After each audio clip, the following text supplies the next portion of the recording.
سبيل مريح تنهدى يا صاحي كي تستريح وبث سبيل الدموع سبيل مريح تنهدى يا صاحي كي تستريح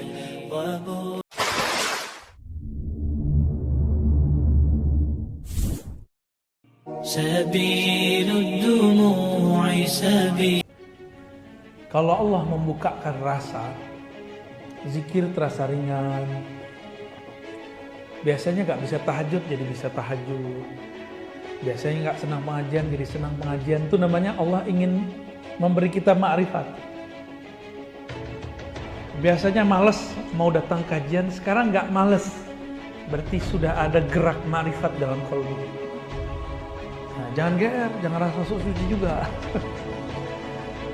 Allah kalau memberikan rasa itu kepadamu, berarti Allah sedang ingin berkenalan denganmu. Gitu maksudnya. Dalam surat Luqman dikatakan, wa asbagha 'alaikum ni'amahu zahiratan wa batinah. Dan dialah yang melimpahkan kepada kamu nikmat yang zahir, nikmat yang batin. Nikmat yang zahir, badan sehat. Tapi kalau pikiran gak sehat, nyaman gak hidup? Kantong sehat, tapi pikiran galau, gimana? Sama juga. Maka nikmat itu jangan hanya diminta nikmat fulus, minta juga nikmat ruhani kepada Allah Subhanahu wa ta'ala. Karena harta itu banyak habis, sedikit pasti cukup. Tinggal kalau banyak bersyukur, kalau sedikit ya bersabar kepada Allah Subhanahu wa ta'ala. Untuk membuka kalbu pikiran kita, mari kita bacakan surah Al-Fatihah. Juga kita kirimkan untuk pengarang kitab ini, Al-Imam Ibn Athaillah Sekandari. Al-Fatihah. A'udzubillahi minasyaitonir rajim. Bismillah. Iyyaka na'budu wa iyyaka nasta'in.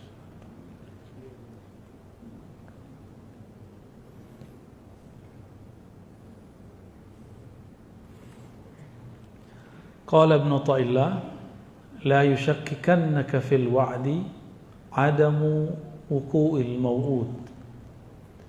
Janganlah engkau ragu, janganlah engkau menjadi ragu jika apa yang dia janjikan belum diberikan.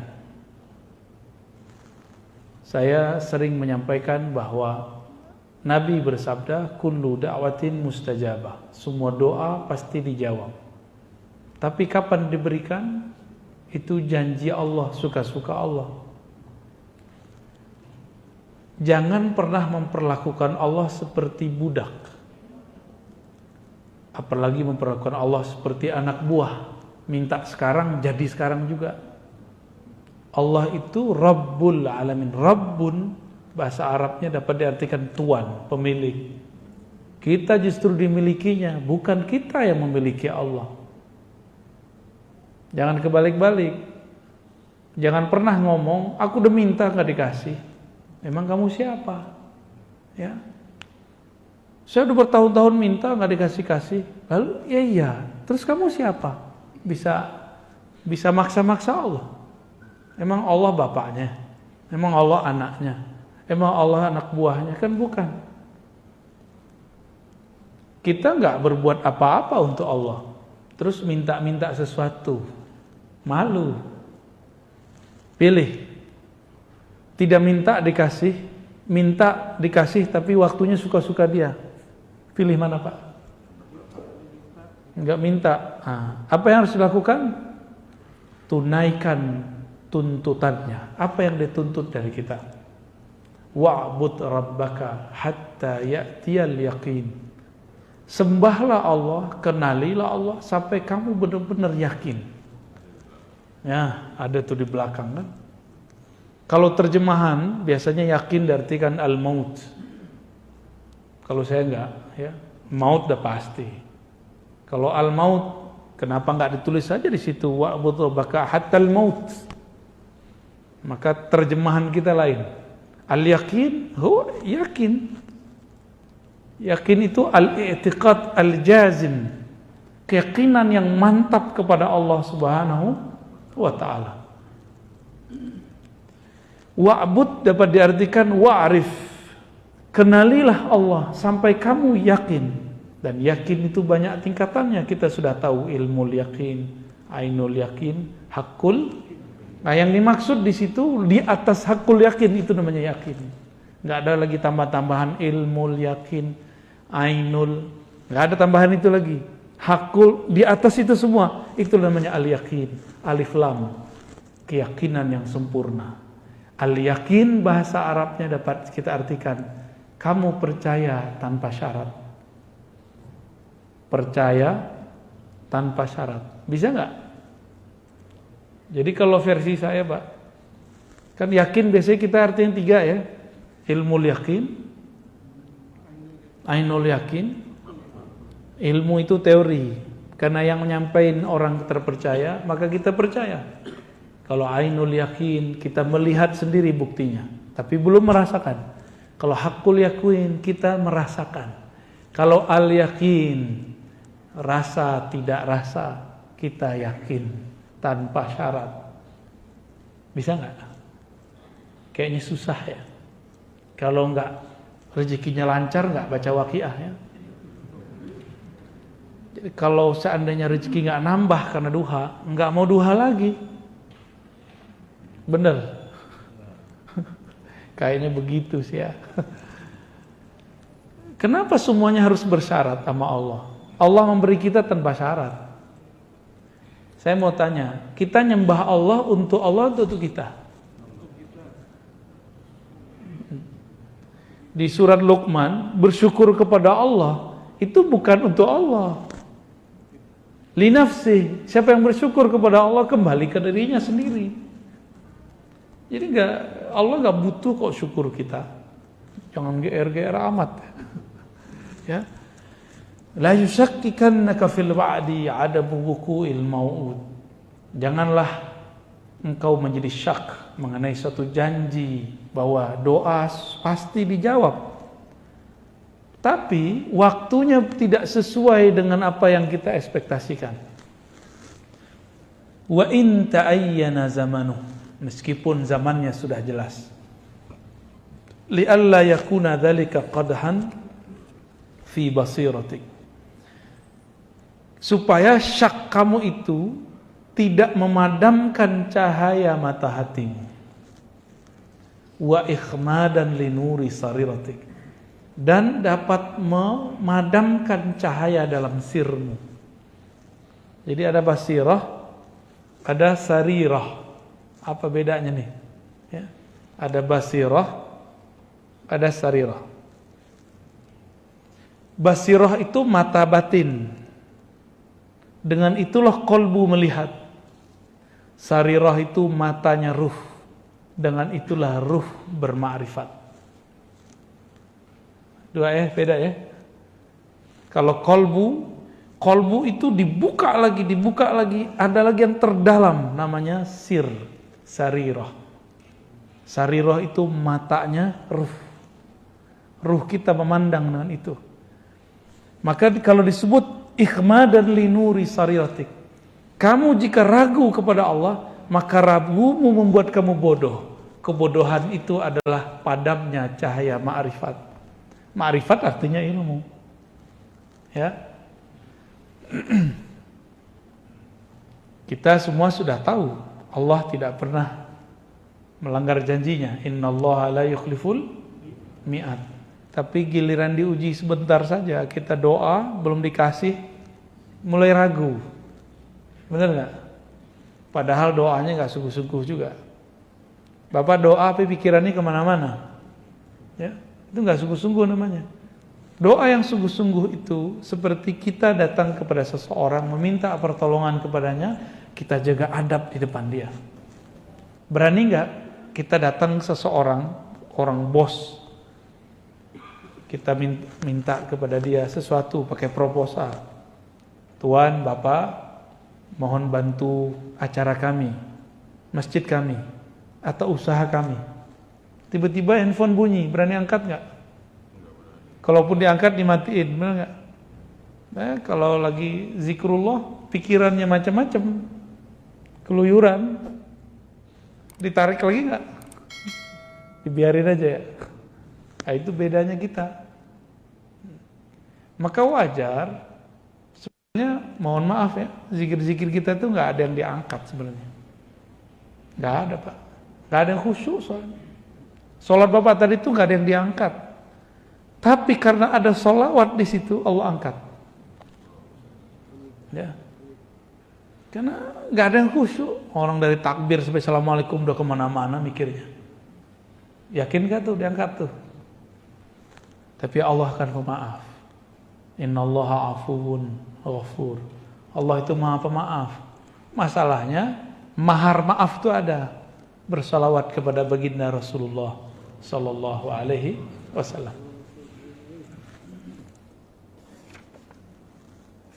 Kita masuk ke hikmah berikut ya. Jadi kesimpulan sebelum masuk, jadi ciri-ciri orang yang basirahnya hidup, dia tidak syak meskipun doanya belum dijawab. Dia tidak syak kalau dia sakit berobat belum kunjung sembuh. Inilah rahasia Nabi Ayub. Nabi Ayub ditegur sama istrinya. Mas Ayub, kira-kira begitu ya.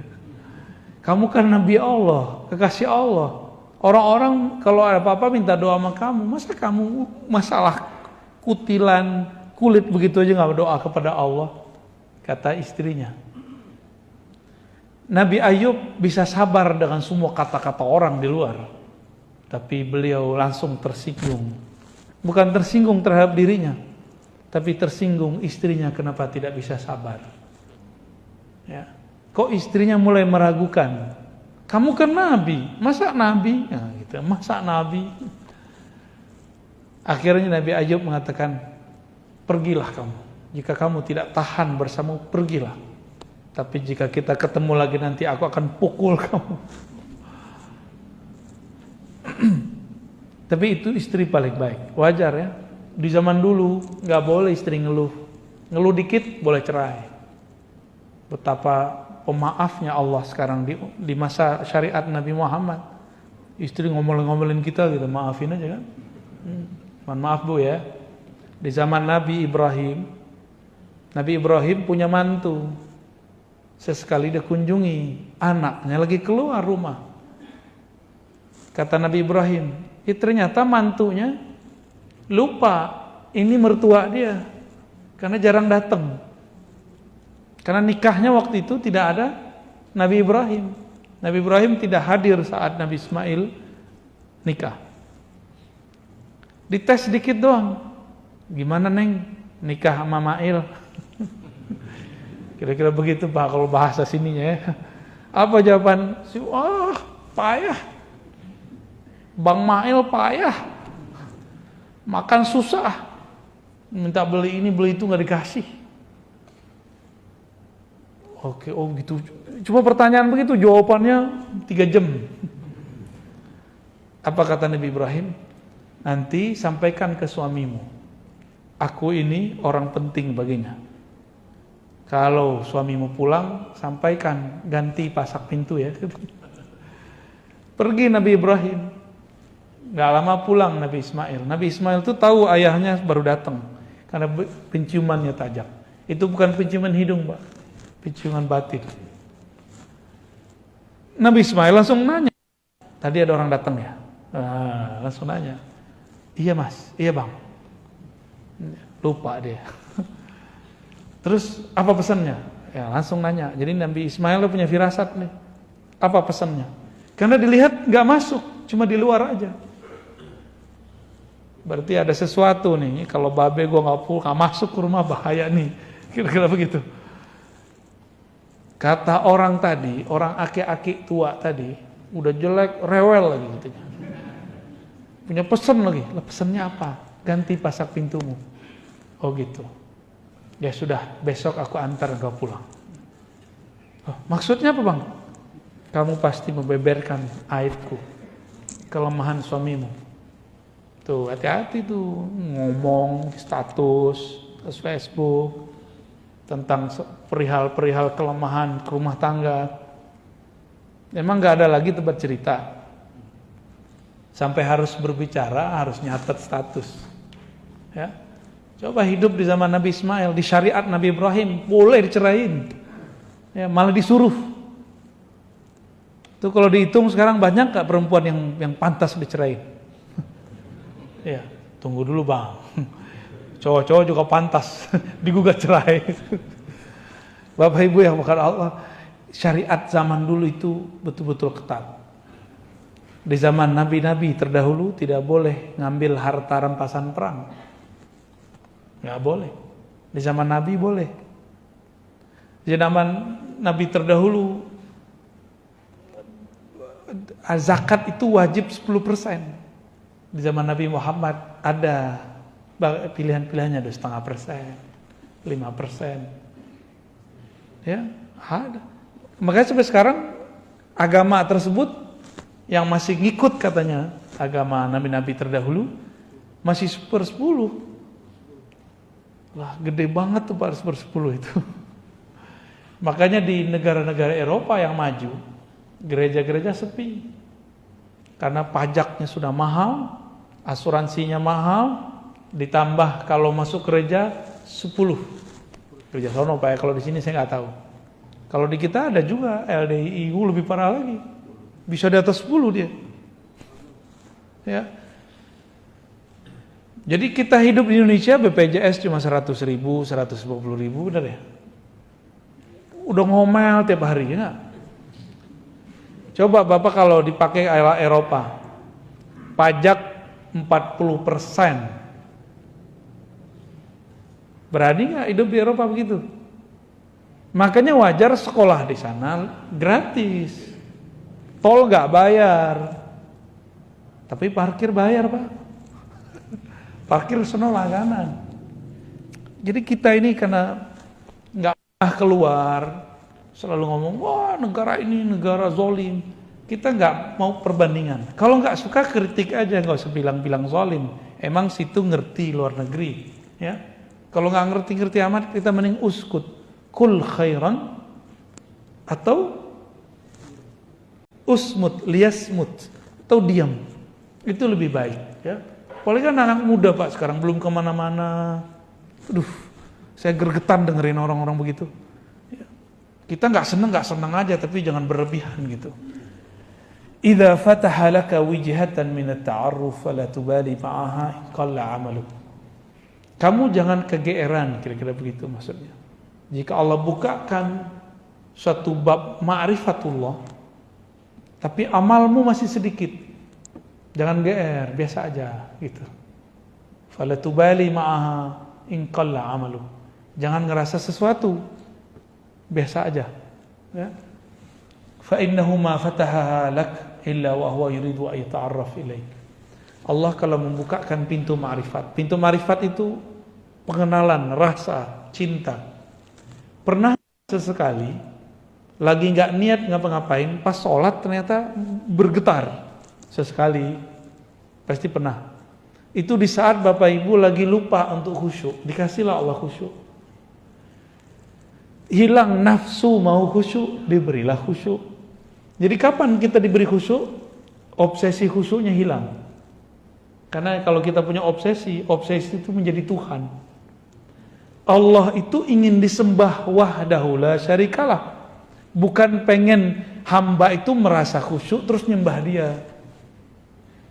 Karena merasa tenang terus nyembah dia. Berarti kita nyembah tenang bukan nyembah dia. Bisa bedain? Ya. Ini dua hal yang berbeda. Kalau nyembah Allah, mau tenang nggak tenang, itu urusan lain. Mau khusyuk nggak khusyuk, sembah saja dia. Kan Allah nggak suruh. Allah mengatakan coba wa'bud rabbaka, sembah sajalah Rabbmu. Hatta ya'tiyakal khusyuk, nggak ada dalilnya. Yang ada cuma hatta ya'tiyakal yaqin. Sampai yakin itu tumbuh dalam dirimu tanpa syarat. Nggak ada lagi istilah ilmu yakin, ainul yakin, hakul yakin. Yang ada hanya al-yakin, keyakinan tanpa syarat. Hakul yakin mesti dites. Kita tes dulu baru kita percaya, itu hakul yakin. Kalau al-yakin itu makomnya Sayyidina Abu Bakar. Beliau tanpa menguji Nabi, dia percaya kalau itu Nabi Muhammad sallallahu alaihi wasallam. Bismillah.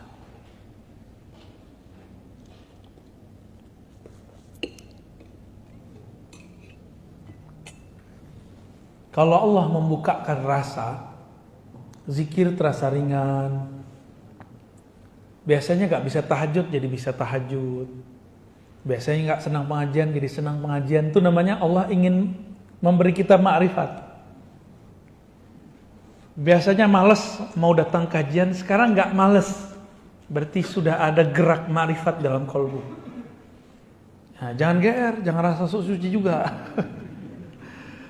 Allah kalau memberikan rasa itu kepadamu, berarti Allah sedang ingin berkenalan denganmu. Itu maksudnya. Kita tiba-tiba zikir pagi sore, kayaknya rajin. Pernah ngalamin itu gak? Baca Quran biasanya setahun sekali. Ini sebulan sekali. Atau sebulan berapa kali? Ada yang bisa 3 kali. Berarti 10 hari khatam. Terus bilang, keren juga gue ya. Pertama kali saya menghafal Quran, Pak. Hanya seminggu untuk pemula bisa hafal 1 juz. Saya hitung-hitung untuk kertas. Wih, tebel juga ya. Takjub itu. Wow, berarti otakku luar biasa. Berapa lembar nih? Saya hitung-hitung. Habis itu 3 bulan gak nambah 2 juz. 1 halamannya susah. Tobat lagi, astagfirullah, kayaknya ada nggak bener nih ya. Setelah kita tobat lagi, baru bisa jalan lagi tuh, hafalnya cepat lagi. Tuh awal-awal ngapalin Quran dulu tuh. Jadi ternyata ada juga godaan, padahal ini teks suci. Belum tentu cara menghafalnya, caranya suci. Maka teman-teman penggiat hafalan, gak usahlah buat hafalan sebulan 40 hari, lebay. Ikutinlah sahabat Nabi. Sahabat Nabi itu ngafalin dikit-dikit, khamsan, 5 baris. Mau Bapak Ibu? Ya, 5 baris. Ustaz boro-boro 5 baris. 1 baris lumayan. Ada tips yang masih kerja. Jangan buang-buang waktu. Berangkat dengerin surat An-Naba, tapi diulang-ulang. 1 surat aja. Jadi flash disknya isinya 1 surat aja. Jangan tamak mau banyak-banyak ayatnya. Kecuali emang mau mendengarkan banyak ayat. Makruh loh Pak, kita nyetel Quran terus kita ngobrol. Mending nyetel nasyid, nyetel sholawat. Jadi kalau nyetel Quran, kita diem. Itu adabnya ya. Jangan sok soleh. Biar kelihatan soleh teman-teman. Setel MP3, tartil. Tapi ngobrol, ya salam. Itu nggak ada. Kenapa?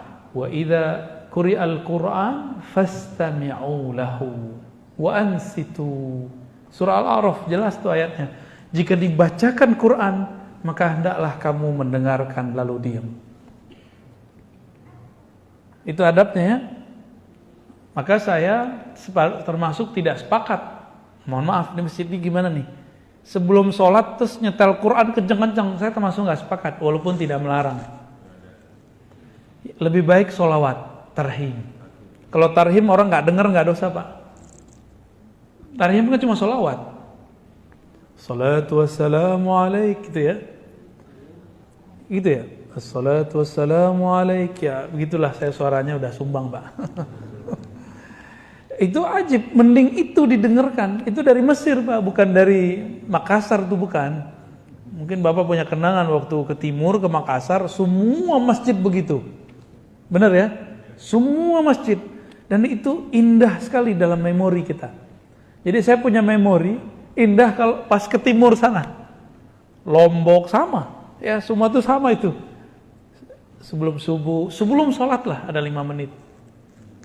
Ya, saya pernah ke Buton, tempat teman saya ada pesantren Abdul Wahid ya.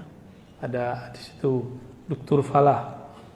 Ya, beberapa menit itu mereka tarhim karena itu santrinya yang baca. Kalau di sini suaranya sumbang bajangan. Dan indahnya bukan main, karena itu salawat. Satu salawat ada 10 rahmat. Oh, Nabi tidak pernah lakukan. Nabi enggak lakukan, tapi Nabi nyuruh salawat enggak? Al-Imam Ibnul Arabi Al-Maliki, muridnya Imam Ghazali, bukan Ibnu Arabi yang satu lagi ya. Ini Ibnul Arabi, pengarang kitab Aridatul Ahwazi, Syarah Sunan Tirmizi. Beliau mengatakan dalam beberapa karyanya, dianjurkan ya, sebelum sholat itu ada yang mengingatkan, baik dengan sholawat kah atau apapun. Beliau menganjurkan. Bahkan kalau beliau boleh pakai Quran. Cuma kalau kita sebaiknya bukan Quran tapi sholawatan. Ya. Alam ta'lam anna ta'arrufa huwa muriduhu alaik. Tahukah kamu bahwasannya ma'rifat itu keinginan kamu tadi untuk bangun lebih awal, pergi sholat berjamaah, apalagi berzikir pagi sore yang teratur, ikut pengajian walaupun jaraknya jauh. Jangan takjub dengan diri sendiri, tapi tahukah kamu bahwa makrifat itu dialah yang memberikannya kepadamu. Wal a'mal, sedangkan amalan, a'anta muhdiha ilaih, apakah kamu yang memberikan hadiah kepadanya? Ini kalau versi orang awam nih. Gimana? Kalau kita ibadah, kita yang mempersembahkan hadiah kepada Allah, benar nggak? Tapi kalau orang kenal Allah, apa kata mereka? Ya Rabb, aku bisa sholat karena Engkau yang membuat aku bisa sholat. Saya sering nanya jamaah, nih sama nggak jawabannya di sini? Bapak Ibu bisa bangun tahajud, itu yang bangunin siapa? Alarm? Yakin? Alarm, pasangan, atau Allah? Dalam surah Az-Zumar dikatakan, Allah lah yatawaffal anfusa, yang mewafatkan jiwa-jiwa. Di antara jiwa itu ada yang Allah yumsik, Allah tarik, mati namanya. Ada yang Allah yursil, Allah lepas kembali, maka dia bangun dari tidurnya. Oleh karena itu, tidur itu saudaranya mati. Karena selangkah lagi mati, Pak. Kalau nggak dibalikin, mati sudah. Gitu. Doa kita apa bangun tidur? Segala puji bagi Engkau ya Allah, ahyana, yang kembali menghidupkan kami. Benar ya? Berarti hidup, kita dihidup nih. Tertidur itu mau mati namanya. Pengen mati enak atau mati susah? Mati enak, jangan nonton ya sebelum tidur. Terus gimana sebelum tidur? Sebelum tidur tumbuhkan al-yakin tadi. Bisa lewat zikir, bisa lewat pengajian, bisa lewat conditioning di pikiran kita. Coba malam ini tidur, semua dendam kita buang, bisa nggak? Bisa nggak Pak? Utang sih benar, dendam jangan. Bisa nggak? Malam ini kita tidur pegang dada, ya Allah, di hatiku ada noda-noda dendam. Izinkan aku tidur, noda itu tiada, telah Engkau angkat ya Allah. Ada benci, semoga terangkat. Ada putus asa karena masa lalu gelap, tolong ya Allah, kegelapan putus asa itu Engkau angkat. Semua kita punya masa lalu yang saya nggak tahu, masa lalu bapak ibunya apa ya. Saya punya masa lalu, bapak punya masa lalu. Jangan sampai masa lalu itu membuat kita tidak move on. Ya. Harus move on, harus maju terus. Ada beberapa kawan sahabat saya ajak, ayo ngaji. Aduh, saya ini kotor, Ustaz, nggak pantas duduk di masjid. Lah, emang kamu doang yang kotor. Saya juga kotor. Sama-sama kotor kita semua. Setiap hari kita nggak mau kotor, kotoran itu datang ke dalam kolbu. Jadi nggak usah putus asa. Itu kan setan yang menghambat dia. Nah, bapak ibu yang punya masa lalu yang gelap sekarang bisa maju, berarti dia dapat hadiah ma'rifat dari Allah Subhanahu wa ta'ala. Aina ma tuhdihi ilaihi mimma huwa muridu alaih. Mana persembahanmu kepada Allah? Jika yang kamu anggap itu persembahan, sholat kamu anggap hadiah kepada Allah, terus kamu bisa sholat karena siapa? Kalau Allah nggak bangunin, bisa tahajud nggak? Bisa tahajud nggak? Berarti kita tahajud itu hadiah dari Allah atau kita ngasih hadiah kepada Allah? Gimana kira-kira? Mulai malam ini bisa nggak ganti persepsi? Tahajud itu tanda terima kasih. Itu yang dimaksud Nabi waktu Aisyah bertanya. Ini nggak pernah diungkap Pak sebelumnya, jarang orang mengungkap ini. 1-2 paling kiai kita yang mengungkap ini.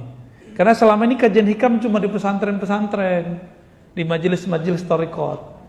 Orang nikmat japos, tiap berapa kali kirim Fatihah ya. Tembus juga ya. Tapi kita buat kajiannya ya, mohon maaf weekday begini ya. Hari Senin lagi ya.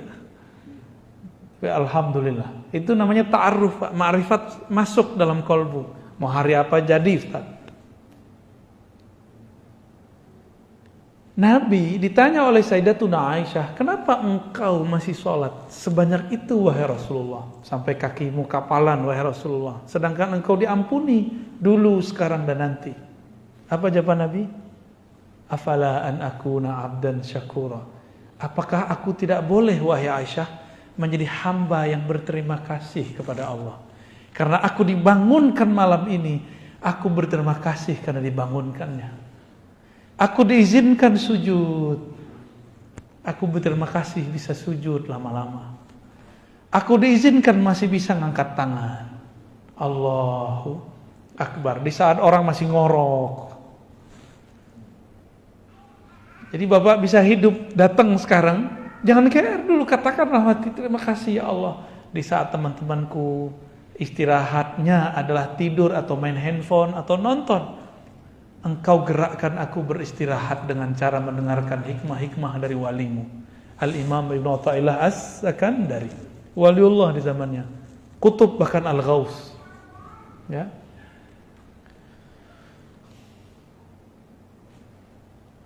Maka beliau katanya, aina ma tuhdi huwa muridu alaik. Itulah kata-kata Nabi.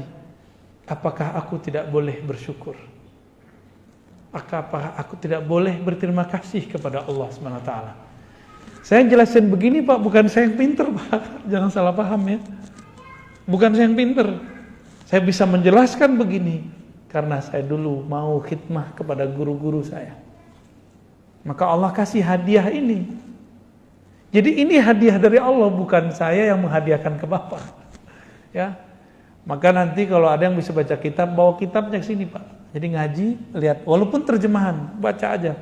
Siapa tahu ada umur, ya, bisa mengajarkannya, ya. Amin. Kalau enggak bisa ngajarin orang, ini di rumah kita. Siapa tahu, ya. Jadi gimana? Mas ini minta pahala? Saya malu meminta pahala kepada Allah, ya. Pahala itu bahasa Sanskerta berarti balasan. Berani minta balasan dari Allah?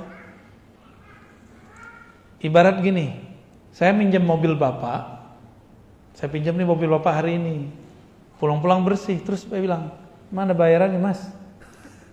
Ya, saya minjem, terus saya minta bayaran dari pinjaman itu, waras nggak?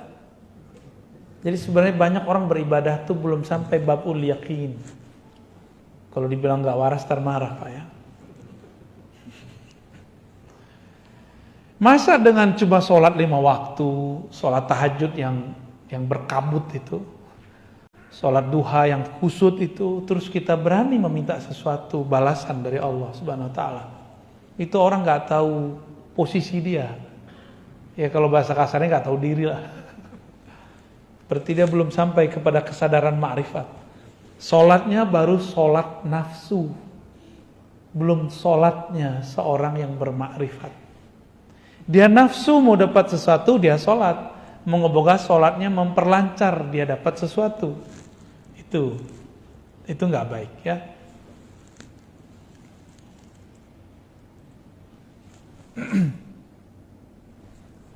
Saya tanya lagi, masih berani minta pahala? Gimana? Paham nggak saya ngomong apa dari tadi? Paham ya? Hikamnya berat Pak, tapi insya Allah saya bahasakan bahasa ringan. Apa yang kita lakukan dari ibadah, zikir, belajar, semuanya adalah hadiah ma'rifat dari Allah. Karena itu hadiah darinya, pantaskah kita selesai menerima hadiah terus minta hadiah lagi? Gitu, hadiah pahala. Saya rasa nggak pantas. Maka saya mengimbau diri saya sendiri dan kita semua yang hadir, cukup meminta pahalanya. Maka benarlah imam-imam kita yang mengajarkan sholat, lalu selesai sholat bacanya lillahi astaghfirullahaladzim. Sebelum sholat membaca astaghfirullah, asyhadu an la ilaha illallah, asyhadu anna rasulullah, usolli fardal maghribi atau fardal isya'i, bla bla bla bla, belakangnya lillahi ta'ala. Itu wajar, supaya nggak minta macem-macem ya. Kalau masih minta macam-macam, berarti belum dapat ma'rifat, baru dapat amal. Gitu. Jadi kalau kita buat dua tuh model cara orang beribadah ya. Ini banyakannya pegangan nih Pak.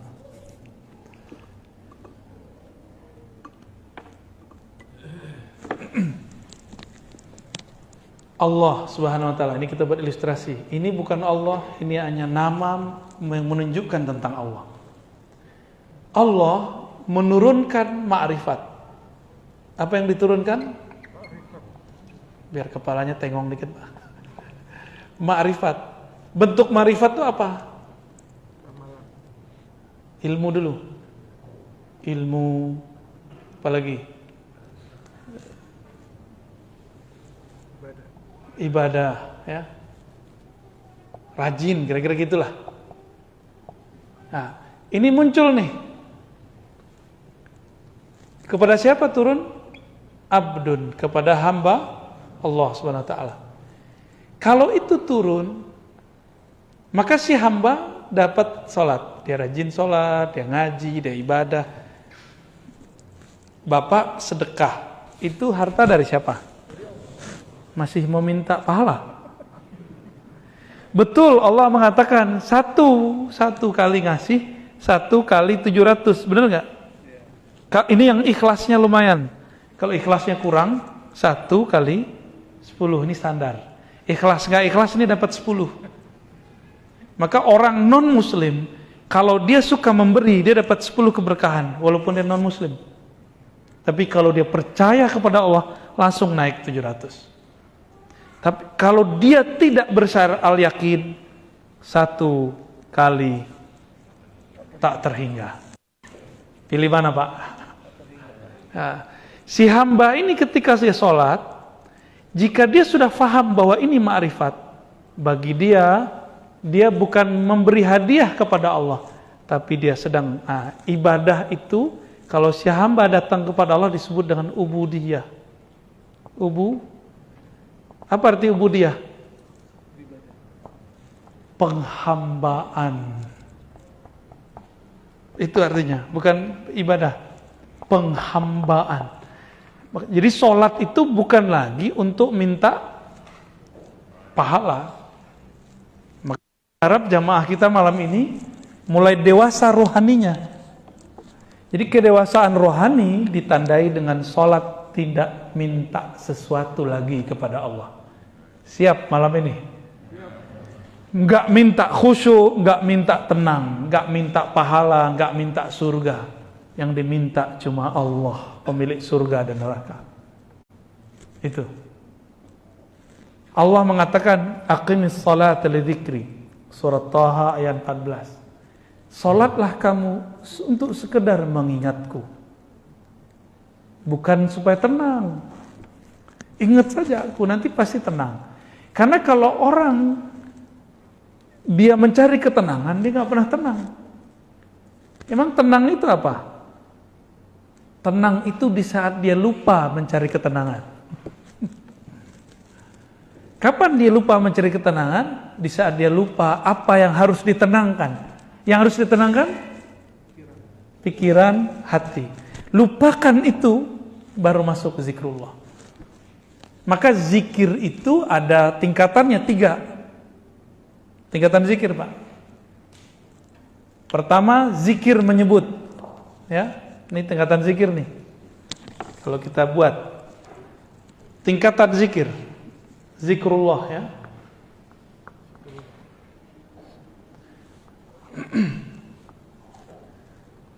Nah, yang paling bawah itu nyebut. Sebut aja dulu, mau 100, mau 2.000, sebut aja dulu. Lalu zikir tingkat kedua apa? Ingat. Nah, kalau ingat itu kolbu yang main. Ya, ini kalau ini di lisan. Kalau ini di kolbu. Kalau ini dia bahkan lupa dengan kolbunya. Nah, inilah zikir ruh. Zikir ruh itu ma'rifat. Mengenal Allah. Pernah nggak Bapak nyebut-nyebut seseorang, tapi kita belum kenal, baru tahu di sosial media. Ternyata dia di samping kita. Pernah nggak? Karena belum kenal. Ada orang udah kenal sama dia, biasa aja. Nggak perlu nyebut-nyebut. Ya, kita sebut-sebut dia. Ya. Bapak ini kalau sesekali ketemu orang, minta foto sama orangnya. Tapi kalau udah sering ketemu, minta foto nggak? Enggak, udah ada fotonya di kolbu. Ya, nggak perlu minta begitu.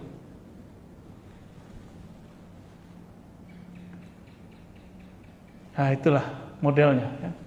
Menyebut, mengingat, bermakrifat, mengenal. Makrifat artinya mengenal. Kalau sudah mengenal, Allah jauh nggak dari kita? Allah dekat apa jauh?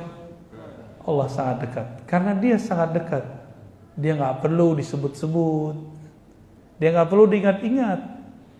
Cukup dia dikenal, didekati, diajak ngobrol. Kalau udah kenal, ngobrol nggak?